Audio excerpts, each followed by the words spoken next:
بسم الله الرحمن الرحيم maanta waa maalin khamiisa bishu waa kowdii June 2017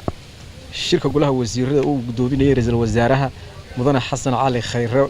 loogana hadlay waxyaabo ay ka mid yihiin warbixino iyo waxyaalo kale oo badan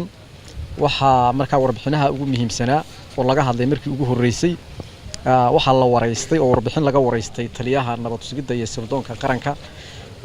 mudane Cabdullaahi Sanbalooshe waxaana laga wareystay howlgaladii amniga ee lagu sugayay ee gobolka Banaadir waxayna bilaabmeen howlgaladaasna waxa loogu magac daray nabad ku soom nabad ku afur marka waxayna bilaabmeen sidaynu wada ogsoonahay 22kii wuxuu sheegay inay bilaabmeen ama ay sidaynu ognahay ay bilaabmeen 22kii May degmooyinka gobolka Banaadir oo dhan bay ka bilaabmeen waxa uu markaa taliyuhu uu warbixinta ku sheegay intii ku dhimatay 7 marxuum buu sheegay waxa kale oo la qabtay 2 nin oo isqarxinayayna waa la qabtay iyagana waa la qabtay magaalada waxa laga soo galaa sida uu noo sheegay maaragtay taliyuhu 12 jid waa la xidhay intooda badan waana lagu guuleystay amiga magaalada marka oo si fiican baa lagu guuleystay sidaynu wada ogsoonahay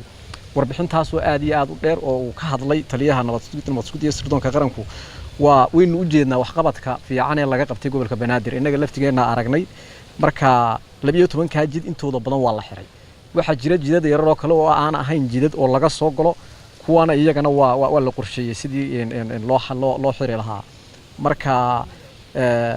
Sanbalooshe arrimahaas ugu muhiimsanaa oo uu ka hadlay waxa kale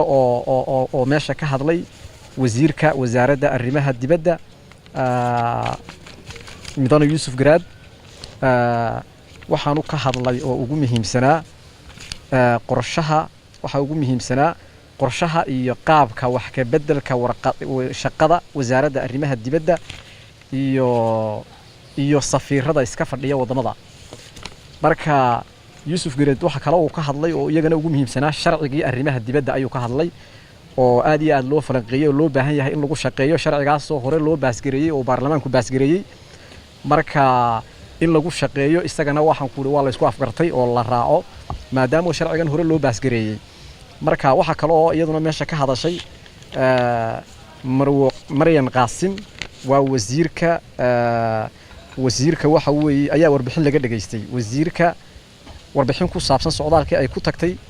magaalada Baydhabo iyo Waajid iyo Doolow warbixin ayay ka siisay golaha wasiirada warbixintaas oo maaragtay iyaduna aad iyo aad u wanaagsanayd baaya boqol waxay sheegtay markii hore ee ay tagtay inay aad iyo aad u kululayd oo maaragtay ay kuleyl badan uu ka jiray magaaladaas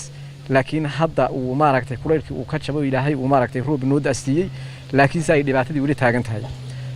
Waajid waxay sheegtay waa magaalo go'doonsan bay tiri oo meel ay wax ka soo galaan aanay jirin inta badan oo in loo gurmado u baahan waxa kale oo warbixin laga dhageystay gudahoosaadiyadii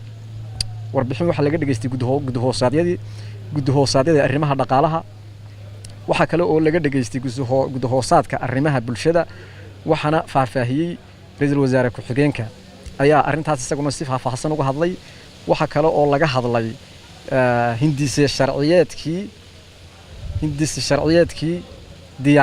diyaar noqonaya 5 July 2017 ee la rabo in baarlamaanka la horgeeyo oo ay ka mid yihiin hindisa sharciyeedka la dagaalanka argagixisada runta iyo dib u heshiisiinta qaranka sharciga dawladda hoose xeerka dhisidda guddiga muftida sharciga batroolka sharciga beeraha hindisa sharciyeedka isgaarsiinta hindisa sharciyeedka golaha xirfadlayaasha caafimaadka hindisa sharciyeedka la dagaalanka musuqmaasuqa hindisa sharciyeedka badda hindisa sharciyeedka shirkadaha company law hindisa sharciyeedka dambiyada kufsiga iyo sexual offensive bill wax ka bedelka sharciyada kalluumaysiga si loo waafajiyo xeerka ciqaabta dib ugu noqoshada hindisa sharciyeedka khayraadka biyaha diyaarinta hindisa sharciyeedka tamarta ansixinta hindisa sharciyeedka maareynta maaliyadda hindisa sharciyeedka istaatiskada hindisa sharciyeedka nidaamka hay'adaha samafalka dib u eegista sharciga warbaahinta iyo hindisa sharciyeedka waxbarashada